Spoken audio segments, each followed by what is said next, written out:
கலித்தொகை பாடல்களில் வெண்பாயாப்பினுடைய மேலாண்மை திறமே ஆசிரியப்பா வகை செல்வாக்கு மிக்க சங்க பாடல்களுக்கிடையே காணக்கூடிய ஒன்றாக அமைந்துள்ளதனை நாம் அறியலாம்.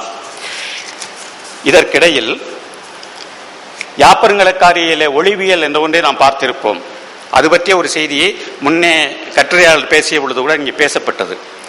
அசையும் சீரும் சிதைகின்ற பொழுது குற்றியலுகரம் குற்றியலிகரம் அளபடை இவற்றை அழகாக கணக்கிட வேண்டாம் என்பதாகிய ஒரு கருத்து யாப்பருங்கலக்காரியிலே சொல்லப்படுகின்றது. இந்த கருத்து அதற்கு முன் நூலாகிய யாப்பருங்கலத்திலும் எடுத்தாளப்பட்டது. அதுதான் யாப்பருங்கலம் தான் முதலாக நமக்கு சொல்லுகிறது. அதற்கு பின்னர் யாப்பருங்கலக்காரியிலே நாம் பார்க்கின்றோம். கூய் கூய் என்பதாகிய ஒரு சீர், இன்னிசை வெண்பாவினுடைய இடையிலே கூய் கூய் என்பதாகிய ஒரு சீர் வருகிறது. அதை நாம் சரியாக அழகிட்டால் கூ என்பதனை நேரசையாகவும் அளபடையாக வரக்கூடிய ஊ என்பதனை ஒரு நேரசையாகவும் கொண்டால் அந்த சீர் நேர் நேர் நேர் நேர் என்பதாகிய 4 அசைகளை கொண்டதாக வர வேண்டும். அப்ப 4 சீர்கள் அசைகளை கொண்டதாகிய ஒரு சீர் வெண்பாவில் நிச்சயமாக வரக்கூடாது. அது கட்டளைக்குட்பட்டதாகிய பாடல் வெண்பா. அந்த கட்டளைக்குட்பட்டதாகிய பாடலில் கூய் கூய் என்பதாகிய 4 அசைகளை கொண்டிருக்கக்கூடியதாகிய ஒரு சீர் வந்ததனால் அந்த சீரை அளபடையை நீக்கிவிட்டால் கூய் கூய் என்று நேர் நேர் என்று ஈரசை சீராக வருகின்றது. அதற்கு அடுத்து வரக்கூடியதாகிய சீர் நிறையசையாக தொடங்குகின்றது. எனவே அங்கே வெண்பாவினுடைய தலை தட்டுகின்ற பொழுது அந்த அளபடையை நீக்கி காண வேண்டிய ஒரு சூழ்நிலை ஏற்படுகிறது. இதனை வைத்து பார்த்தால் இந்த கலித்தொகை என்பது பின்னே வந்தவர்களுக்கு 2 அடியில் இருக்கக்கூடிய வெண்பாவாகவும் 3 அடியிலே இருக்கக்கூடிய இன்னிசை வெண்பாவாகவும் 4 அடியிலே இருக்கக்கூடிய சிந்தியல் வெண்பாவாகவும் 4 அடியிலே இருக்கக்கூடியதனை இன்னிசை அல்லது நேரிசை வெண்பாக்களாகவும் 4 அடிக்கு மேலே இருக்கக்கூடியதனை பகருடை வெண்பாவாகவும் அதே போல அடையிடுகின்ற பொழுது சில தடைகள் நேர்ந்தால் அவற்றை அழகு காரியம் பெறாக நீக்குவதற்கு ஏதுவாகவும் இருக்கக்கூடிய அடிப்படை இலக்கணங்களை பின்னே வந்தவர்கள் விளக்கிச் சொல்வதற்கு இந்த கலித்தொகை காரணமாக இருந்திருக்கலாமோ என்று எண்ண தோணுகின்றது. ஆக வெண்பாவிலேயே முழுக்க முழுக்க பாடல் எதுவும் பாடியிருக்க முடியாதாகிய அல்லது நமக்கு கிடைக்க முடியாத சூழ்நிலை இருக்கக்கூடிய அந்த 10 பாட்டு 8 தொகையில் கலித்தொகை தான் நமக்கு முதலாக வெண்பாவிற்குரிய பாடல்களை காட்டக்கூடிய சான்றாக அமைந்திருக்கின்றது என்பதனையும் அந்த கலித்தொகை பாடல்களின் அடிப்படையாகத்தான் பின்னே வந்தவர்கள் அந்த வெண்பாவினுடைய வகைகளை விளக்கி இருக்கலாமோ ஒரு என்ற எண்ணத்தையும் இந்த கட்டுரையின் வாயிலாக நான் வெளிப்படுத்தி இருக்கின்றேன். எனக்கு இந்த வாய்ப்பினை அளித்த அனைவருக்கும் என்னுடைய நன்றியை தெரிவித்துக் கொள்கின்றேன். கலித்தொகையில் வெண்பாக்கள் என்கிற தலைப்பில் கலித்தொகையில் உள்ள வெண்பாக்களை பற்றி மிகச் சிறப்பாக பாகுபடுத்தி விளக்கினார்கள். என்னுடைய கேள்வி, வெண்பாவிற்கு பிறகு கலிப்பா தோன்றியதா அல்லது கலிப்பாவிற்கு பிறகு வெண்பா தோன்றியதா? ஆசிரிய நடைத்தே வஞ்சி ஏனை வெண்பா நடைத்தே கலியன மொழிப என்று தொல்காப்பியம் சொல்கிறது. அப்போ வெண்பாவிற்கு பிற்பட்ட நிலையில் கலிப்பா வளர்ச்சி பெற்றதா அல்லது கலிப்பாவுக்கு பிறகு வெண்பா தோன்றி வளர்ச்சி பெற்றதா என்பது பற்றி கட்டுரையாளர் ஏதாவது சிந்தித்தாரா? வெண்பாதான் முதலில். வெண்பாவுடைய வளர்ச்சி வெண்பா நடைத்ததாகத்தான் கலிய சொல்ல வெண்பா ஆசிரிய நடைத்து வஞ்சி என்றும் வெண்பா நடைத்து களி என்றும் சொல்கின்றார். அந்த ஓசை அமைப்பிலே இதுல அது ஓவர்லாப்பிங் என்று சொல்வார்களா இல்லையா, அது போல ஒரு கலந்து வரலாம் என்பதற்குரிய இலக்கணம் தான் அது. வெண்பாதான் அடிப்படை. அந்த அடிப்படையில் இருக்கக்கூடிய வெண்பாவில் அந்த யாப்பமைப்பில் சங்க இலக்கியத்திலே நமக்கு காண கிடைக்கக்கூடிய பாடல்கள் கலித்தொகையில் இருந்திருக்கின்றன. அப்ப கலித்தொகையில் இருக்கக்கூடிய பாடல்கள் தான் வெண்பாயாப்பினை நமக்கு காட்டக்கூடிய சான்றாதாரங்கள் என்பதுதான் என்னுடைய கட்டுரையினுடைய கருத்து. இருந்திருக்கலாம். இருக்கிறதுனால தொல்காப்பியத்தில் இலக்கணம் சொல்லியிருக்கிறார். கிடைக்கல இலக்கணம் சொல்லியிருக்கிறார். இலக்கணம் வெண்பாவுக்குரிய இலக்கணம்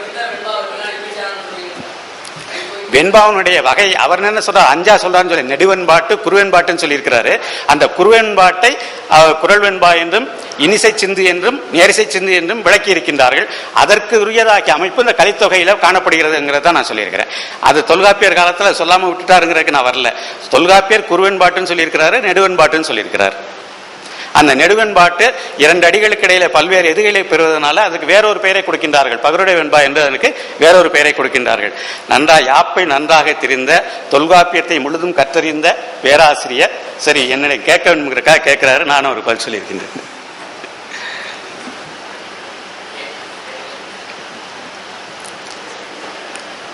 பேராசிரியர் விசு பழனியப்பன் அவர்கள் கலிப்பாவிலே அமைந்த வெண்பாக்களை சொன்னார்கள். கலிவெண்பாவுக்கும் வெண்கலிப்பாவுக்கும் விளக்கம் சொல்லும் பொழுது கலித்தலை மிகுந்து வருகிறது கலிவெண்பா என்றும் வெண்களிப்பாவிலே வெண்தலை தட்டுவர் என்றும் சொல்லப்படுகிறது. அதனால கலிப்பாவுக்கும் வெண்பாவுக்கும் அவ்வளோ ஒரு தொடர்பு இருக்கிறது சொல்லியிருக்கிறது. அந்த கலித்தொகை தான் இன்றைக்கு வெண்பாவுக்கு அடிப்படையாக இருந்திருக்கிறது என்று, அது எப்படி கீர்த்தனைகளுக்கு கலித்தொகை அடிப்படையாக இருந்ததோ அதுபோல் வெண்பாவுக்கும் அடிப்படையாக இருந்தது என்பதை உதாரணம் காட்டி இந்த எப்படி ஒவ்வொரு பாடலும் சிந்திய வெண்பா, இன்னிசை வெண்பா, நீரிசை வெண்பா எப்படி வந்திருக்கிறது.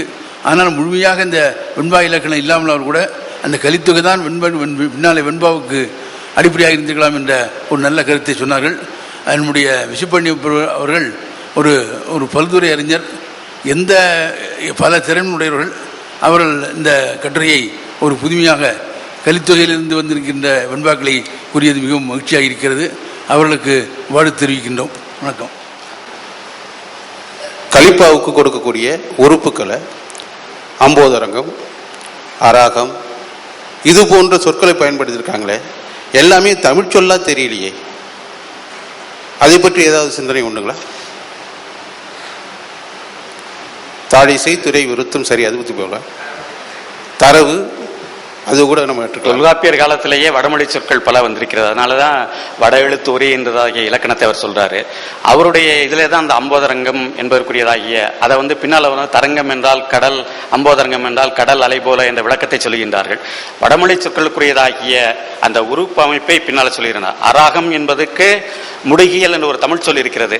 இருந்தாலும் அராகம் என்பதனைத்தான் பெரும்பகுதி பழக்கத்தில் வச்சுக்கிட்டே இருக்கிறாங்க. தொல்காப்பியத்தில் கூட அந்த அமைப்பு வந்திருக்கிறது தான் செய்கிறது. அதான் செம்மொழி காலத்தில் கொஞ்சம் அப்படி சிந்திச்சு எங்களுக்கு கொடுத்தீங்கன்னா கொஞ்சம் நல்லா இருக்கும். பரவாயில்ல. நடுவர் உள்ளிட்ட அவைக்கு பணிவான வணக்கங்கள். சுருக்கம் கருதி தலைப்புக்கு சென்று விடுகிறேன். என்னோட ஆய்வு தலைப்பு சீவக சிந்தாமணியில் பாவின ஆட்சி.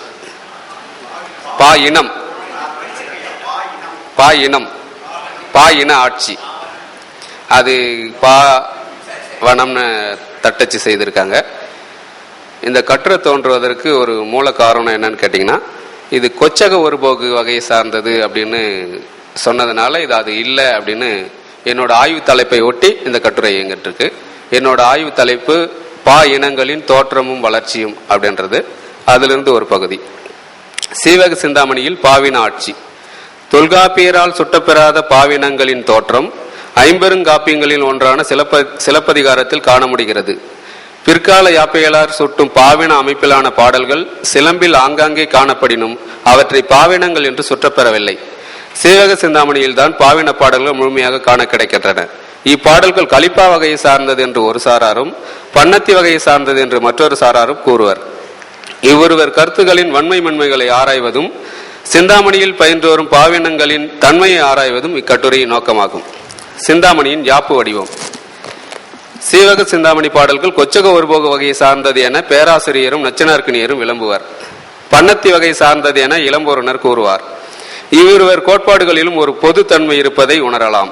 அதாவது கொச்சக ஒருபோகில் இருந்துதான் பாவினம் தோற்றம் பெற்றது என்ற கருத்தையும் பன்னத்தியே பாவினம் தோற்றம் பெற்றது என்ற கருத்தையும் ஒப்பு நோக்கினால் இவ்வுண்மை புலனாகும். முதலில் கொச்சக ஒருபோகை காண்போம். கொச்சக ஒருபோகு பெயர் காரணம். ஒருபோகு என்பதற்கு ஓர் உறுப்பு இழந்தது அல்லது போகியது என்பது பொருள். ஓர் உறுப்பு இழத்தல் கொச்சக ஒருபோக்கிற்கும் அம்போதர ஒருபோக்கிற்கும் பொருந்தும். இதனாலேயே பேராசிரியர் கொச்சகம் இழத்தலின் கொச்சகம் ஒருபோகாயிற்று என்றார். பல கோடுபட அடுக்கி உடுக்கும் ஆடையினை கொச்சகம் என்பர். கொய்சகம், குசலம் அப்படின்னு இப்ப சொல்றாங்க. அதை போல சிறியவும் பெரியவும் விரவி